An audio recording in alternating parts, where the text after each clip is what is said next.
Africa has enjoyed steady economic progress over the past 5 years. But in 2007, food and fuel prices began to rise sharply, forcing households to spend an increasing proportion of their budgets on staple goods. As the world's attention is focused on rescuing investment banks and stock markets from collapse, many have forgotten about the other crisis, the food crisis facing developing countries. This crisis is obviously a very big crisis, one of the most important, maybe the most important in the last decades. But we shouldn't forget the other crisis. And the other crisis is the crisis faced by emerging countries, low-income countries, due to the increase in prices of fuel and food. Africa's food crisis comes at a time when the continent has enjoyed strong growth, and many countries have made concrete progress toward raising living standards. African countries are in danger, some countries, of losing the progress and the momentum that they've made these past years. The poor are particularly affected, of course, by increases in the price of food. And food constitutes some 50% of the budget of poor people in Africa. So it's a very big concern to us that governments are able to preserve the gains that they've made. The staple food in Malawi is maize, and we grow a lot of it. But to produce it, we have to have fertilizers. And the fertilizers, prices of fertilizers have almost tripled over a period of, shall we say, 2 years, 3 years.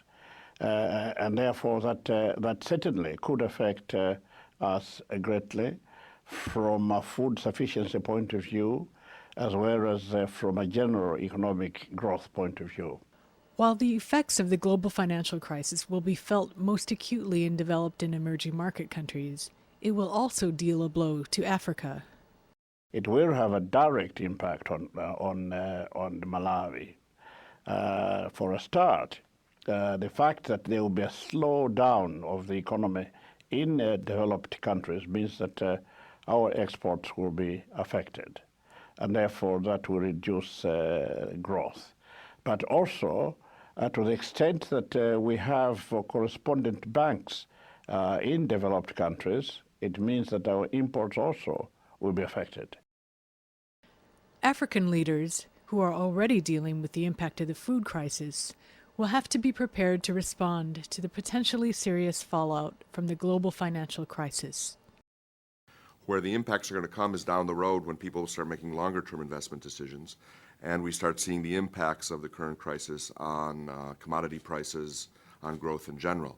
And that's very uncertain as to how that's going to unfold. And so I think it requires vigilance on the part of African leaders as we go forward to keep their eye on the medium term, but realizing that, if you will, the waves that are being generated by this current crisis may wash up on African shores over the next 6 to 8 months, and we'll have to just watch carefully how that happens. Aid, we worry about aid flows, and we're very concerned by some signals recently that countries may be considering, developed countries could consider reducing their aid flows as part of their own adjustment effort.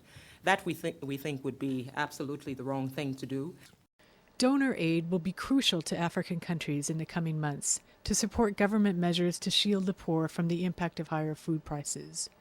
The IMF is also playing an active role. First of all, we're looking at a diagnosis of the problem. What is the problem? Where did it come from? How is it affecting countries, particularly the poorest countries in our membership?